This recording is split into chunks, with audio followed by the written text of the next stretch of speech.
আপনারা জানেন এবং ইতিমধ্যে গোটা রাজ্য জেনেছে মিডিয়ার দৌলতে, সোশ্যাল মিডিয়ার দৌলতে। আর আমরাও বলেছি আমাদের কমিউনিটিদেরকে আসতে। 3 দফায় পুলিশের আধিকারিকরা এসছেন বিভিন্ন পর্যায়ে। আমরাও জানি তারা ভীষণ চাপে পড়েছেন, কিন্তু পুলিশকে চাপ দেওয়া আমাদের উদ্দেশ্য ছিল না। চাপটা ওদের ঊর্ধ্বতন কর্তৃপক্ষের তরফ থেকে আসছে, সেটা আমরা উপলব্ধি করি। আমরা এখানে এসেছিলাম সিইওর কাছে, ইসিআই এর কাছে, এই যে লজিক্যাল ডিসপ্যারেন্সির নামে 61 লক্ষ মানুষকে বাদ দেওয়ার ষড়যন্ত্র হয়েছে, এটা ইলজিক্যাল। সুপ্রিম কোর্টের রায় বেরিয়েছে।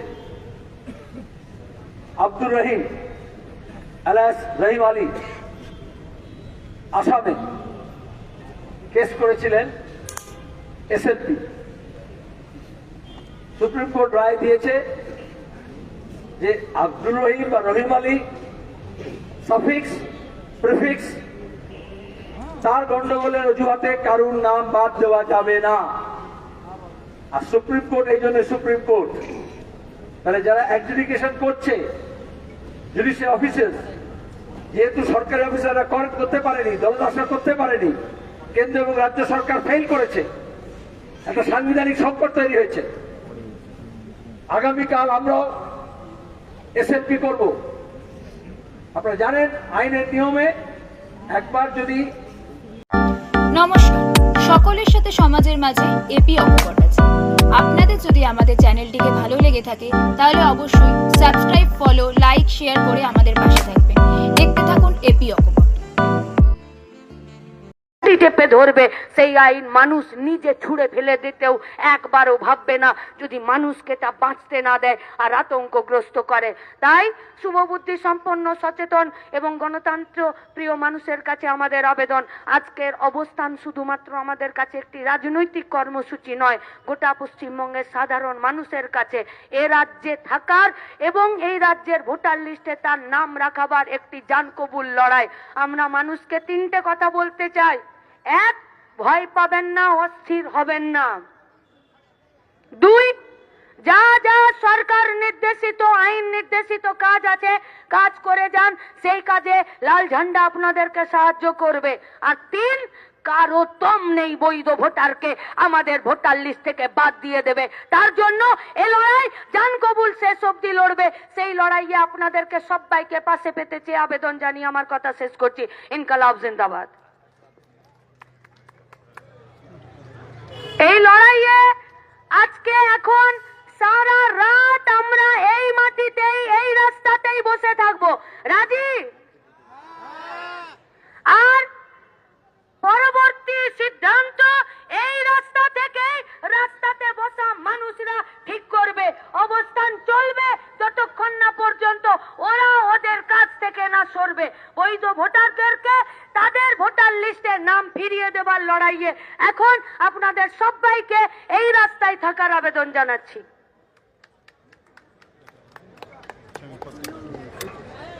ধন্যবাদ মীনাক্ষীকে। এখন এখানে ছোট আবৃত্তি পরিবেশন করবেন কমরেড শঙ্খজিৎ দে। তারপর আমাদের এই মিটিং এর কাজ চলবে।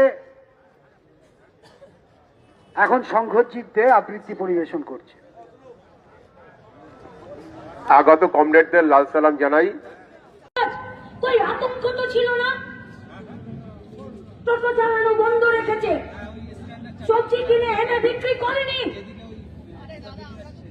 ওষুধ কিনতে যায়নি, ডেলি হকারের কাজ করছিল করেনি, লোকের বাড়িতে কাজ করতে যাই করেনি, অসুস্থ মানুষ হাঁটতে পারে না তাও গেছে হিয়ারিং এ।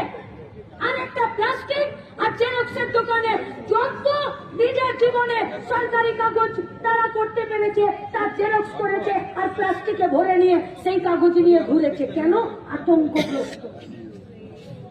আর সেই আতঙ্কের সুযোগ নিয়ে নাটক করলো, বিজেপির নাগরিকতার কাগজ বিক্রি করলো, আর সবাই চোখ খুলে দেখলো যে নাগরিকতার কাগজ বিকলো। আমরা আমাদের পার্টির পক্ষ থেকে বারে বারে বললাম ইলেকশন কমিশনের কাছে, দেখুন স্পষ্ট কথা বলুন, বৈধ ভোটারদেরকে অভয় দান করুন। আমরা ভলেন্টিয়ারি কাজ করছি, গোটা পশ্চিমবঙ্গের ঝান্ডা লাগিয়ে মানুষ এসেছে, ফর্ম ফিল আপ করেছে, ভোটটা করেছে। আর দুটো রাজনৈতিক দল আতঙ্কের পরিবেশে ট্যাবলেট বিক্রি করে বেড়ালো, কিন্তু যারা নাগরিকতার কাগজ বিক্রি করলো তাদের বিরুদ্ধে একটাও কথা বললো না।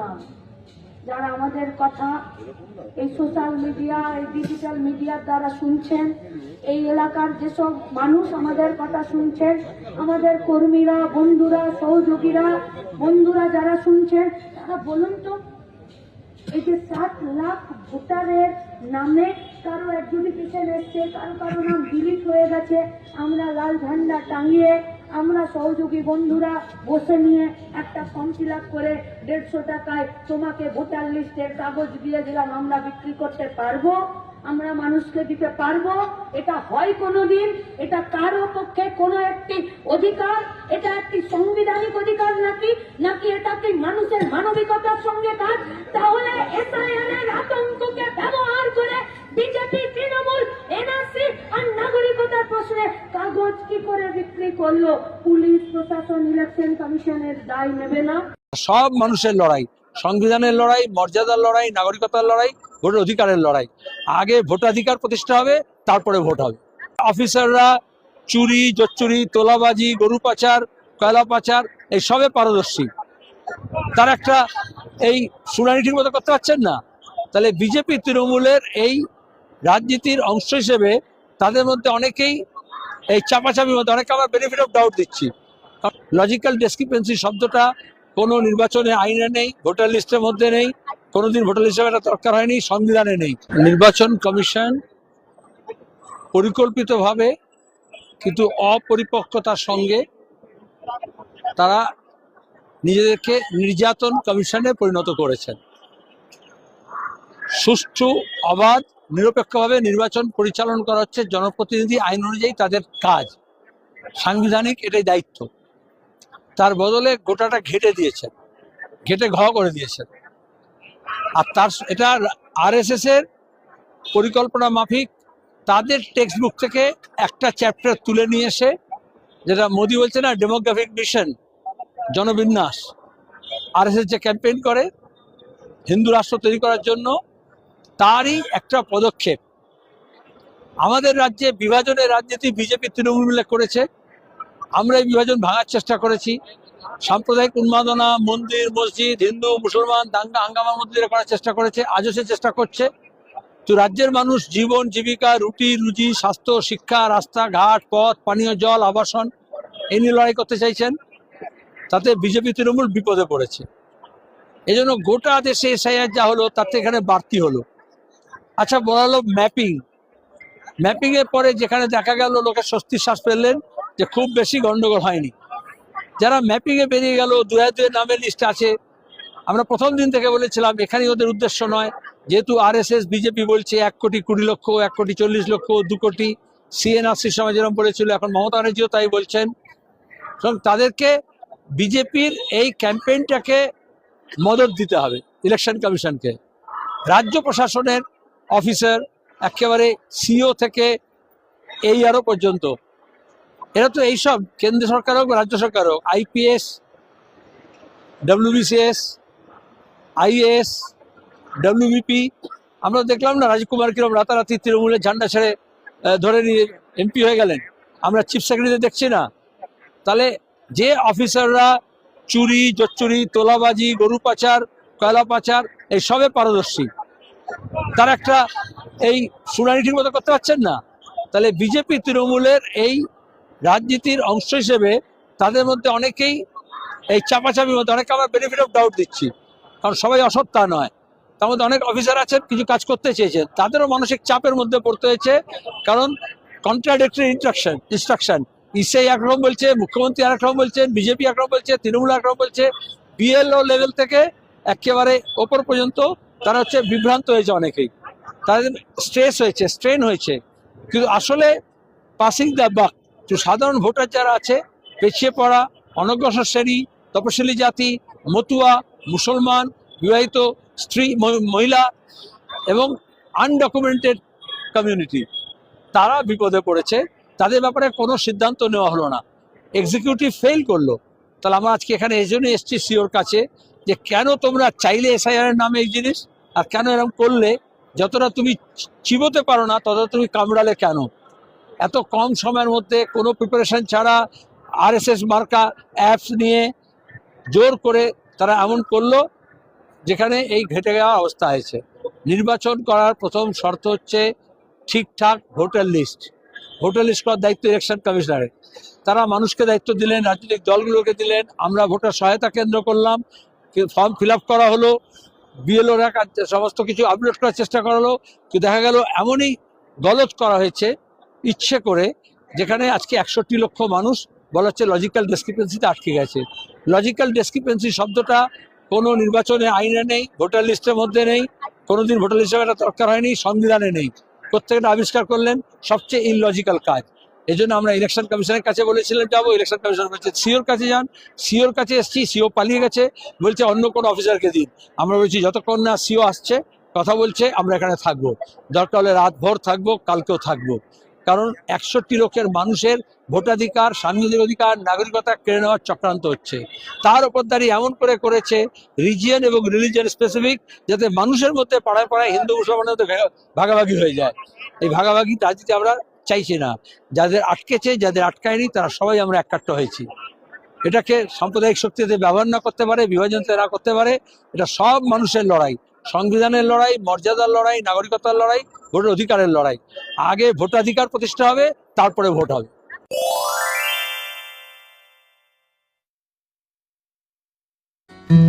Mayor View Cafe, Mayor View Cafe, নীল আকাশে মেঘের ভেলা, পুকুর পাড়ে সবুজ মেলা। Mayor View Cafe, Mayor View Cafe, Lalpur, Ranjanpalli, চোরা পুকুর পাড়ে। Mayor View Cafe, Mayor View Cafe, নির্মল সূর্যালোকে পাখিদের ডাকে, সবুজ পরিবেশে। Mayor View Cafe, Mayor View Cafe, home ডেলিভারির সুব্যবস্থা আছে। Mayor View cafe. 1968 সাল থেকে স্বচ্ছ দৃষ্টিবাণী মডার্ন অপটিক্স চাকদহ। প্রতিদিন চোখের অভিজ্ঞ ডাক্তারবাবু এবং দৃষ্টি বিশেষজ্ঞদের পরামর্শ পেতে আজই ফোন করুন 9046326221 নম্বরে। চাকদাহ বাস স্ট্যান্ড, জ্যোতি মার্কেটের বিপরীতে। এই মুহূর্তে দেখতে পাচ্ছেন একেবারে নির্বাচন কমিশনের সামনে কলকাতা পুলিশ আটকে দিল। বামপন্থীদের এসআইআর এর বিরুদ্ধে মিছিল এগিয়ে যাচ্ছিল। এই মুহূর্তে একেবারে নির্বাচন কমিশনের ঠিক সামনেই, সিওর দফতরের সামনে ঠিক আটকে দিল বামপন্থীদের মিছিল। সেই চিত্র আপনাদের সামনে সরাসরি এসএসটিভি লাইভ সম্প্রচার আমি মেহেদি হাসান আপনাদের সামনে তুলে ধরছি। বামপন্থী দলগুলোর পক্ষ থেকে আজকের যে এসআইআর এর বিরুদ্ধে যেভাবে মানুষের বিচারাধীন 60 লক্ষ মানুষের বিচারাধীন অবস্থায় রাখা হয়েছে, তারই প্রতিবাদে আজকে, এবং 8 লক্ষ মানুষের নাম ডিলিটেড করা হয়েছে, তারই প্রতিবাদে কিন্তু বামপন্থীরা তারা মিছিল করে এগিয়ে যাচ্ছিল সিও দপ্তরের কাছে।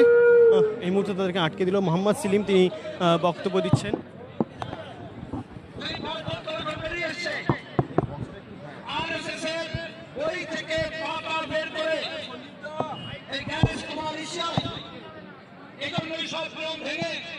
মোদী সরকার ওকে বসেছিল যাতে আমাদের সাংবিধানিক ব্যবস্থা ভেতর থেকে ভেঙে পড়ে। ভোটটাকে একটুখানি সরো। হ্যাঁ, যারা ফ্যাসিস্ট হয়, ফ্যাসিস্ট কায়দা মানে তাই এটাকে সরানো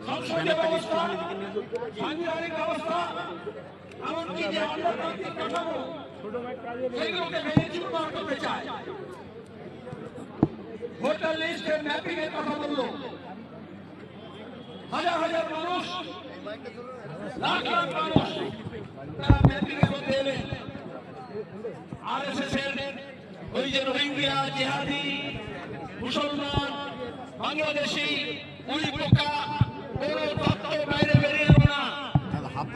আরএসএস কে, বিজেপিকে আর তাদের সমস্ত উলঙ্গ নেতৃত্বকে মান্যতা দেওয়ার জন্য বলা হলো লজিক্যাল ডেসক্রিপেন্সি। যেটাকে লজিক্যাল ডিসক্রিপেন্সি বলা হচ্ছে, কোন সংবিধান কোন আইনে সেটা নেই।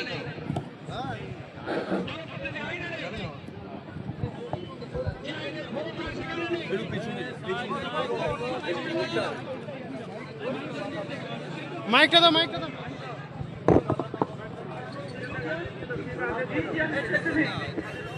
প্রোফাইলিং করে গোটা রাজ্যের, গোটা দেশের তোমার নামটা কি? মানুষকে যেদিকে ঠেলে দিচ্ছেন, আমরা পরিষ্কার বলতে চাই, no vote without proper voter list. যদি ভোটারদের অধিকার না থাকে, কোন হিল্লি দিল্লি কারণ কোন অধিকার থাকবে না। আমরা বামপন্থীরা খবর দিচ্ছি, নির্বাচন কমিশনের নির্বাচন করার কোন যৌক্তিকতা থাকবে না, সিওর কোন দালালির ভূমিকা থাকবে না। আর যারা এই রাজ্য প্রশাসনের সিএম, এসডিও, বিডিও, যারা কয়লা চুরি, খাদান চুরি, চাকরি চুরি, ঘুষ, তোলাবাজ, শিক্ষক নিয়োগের দুর্নীতিতে হাত পাকিয়েছেন, তারা একটা সিদ্ধান্ত নিতে পারেন না। লক্ষ লক্ষ মানুষ দিয়ে ডকুমেন্ট দিয়েছে। এটাই হচ্ছে বিজেপি আর তৃণমূল। কেন্দ্রে এবং রাজ্যে তারা সেই সমস্ত ডকুমেন্ট আপলোড করেনি, যেগুলো আপলোড করেছে, হিয়ারিং হয়েছে, সেই তথ্য মানেনি, ইচ্ছে করে খেটে দিয়েছে। যেহেতু বিজেপি আর তৃণমূলের রাজনীতি খেটে গেছে, বাইনারি ভেঙে গেছে, আবার নতুন করে সাম্প্রদায়িক উন্মাদনা, বিভাজন এবং বাইনারির জন্য এটা পরিকল্পিত, নাগপুরের পরিকল্পনা। আর মমতা ব্যানার্জি মনে করেন প্রতিবাদ শুধু তিনি করবেন, আর কারো অধিকার নেই। এই যে এতগুলো পুলিশকে দাঁড় করিয়েছেন, এদের পেছনে কিছু দলদাস পুলিশ আছে, যে রাতারাতি পুলিশের রুটি ছেড়ে তৃণমূলের ঝান্ডা ধরে রাজ্যসভার মেম্বার হয়ে যায়। এইরকম ওপরতলার কিছু আইএস আছে, যারা সামনে অফিসার আর পেছনে দলদাস, কেউ আইপিএস, কেউ আইএস নামে বিল্লা লাগিয়েছে, কিন্তু ভেতরে বিজেপি আর তৃণমূলের ব্যাগ পড়ে আছে। পোস্ট কোথায় যাবে? যে দেশে বিচারপতিরা দেখছি পদ ছাড়ার সঙ্গে সঙ্গে গভর্নর হবে না, লেফটেন্যান্ট গভর্নর হবে, তার জন্য যায়। এটাই স্বৈরতান্ত্রিক প্রবণতা, আর তাকে হাওয়া দিচ্ছে নিচুতলার মানুষ, আদিবাসী, তপশিলি, মতুয়া, উদ্বাস্তু, মহিলা, মুসলমান। পুরো তালিকা আমাদের কাছে আছে, বুথ থেকে, অ্যাসেম্বলি থেকে, জেলা ধরে কিভাবে এই সংবিধান দেয় না মান্যতা। আর সেই সময় চিৎকার করছে, আবার ধর্মের চলবে না।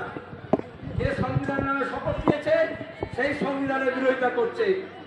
কেউ ছাড় পাবে না, সব কথা মনে থাকবে, এবং সব কথা এই সমস্ত গন্ডগোলের মূলে যারা আছে তাদেরও গন্ডায় গন্ডায় বুঝে দেওয়ার চেষ্টা করবে। মানুষ কিছুই ক্ষমা করবে না। এই পুলিশ এখানে দাঁড়িয়ে ব্যারিকেড করেছে, আর সেই পুলিশ রাজভবনের সামনে, রেড রোডে আর মেট্রো স্টেশনের সামনে যখন মমতা ব্যানার্জি তামাশা করবেন, তখন গিয়ে তার মঞ্চ বাঁধবে। এখানে যেরকম দড়ি বেঁধে ব্যারিকেডকে বেঁধেছে, ওখানে ওই রকম করবে।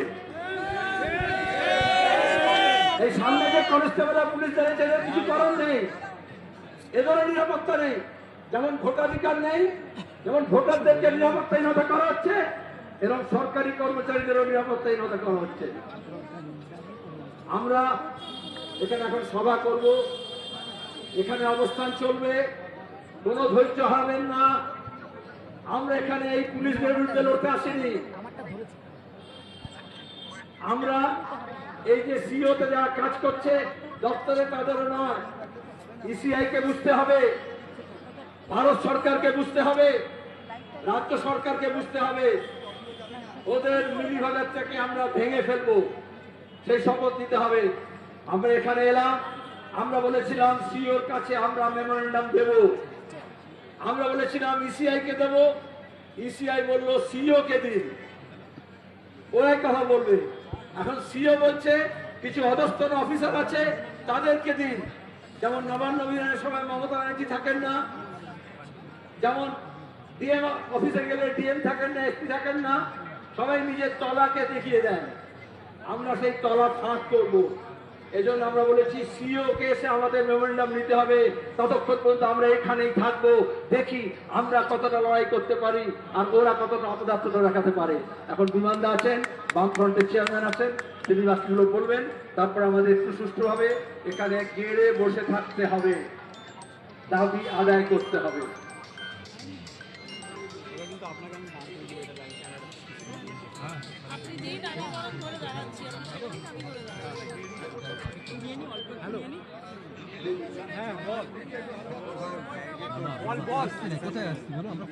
হ্যালো বল, লাইভ হচ্ছে। কমরেডগণ ও বন্ধুগণ, বল, আমি কি শুনতে পাই? হ্যালো, আমরা কেন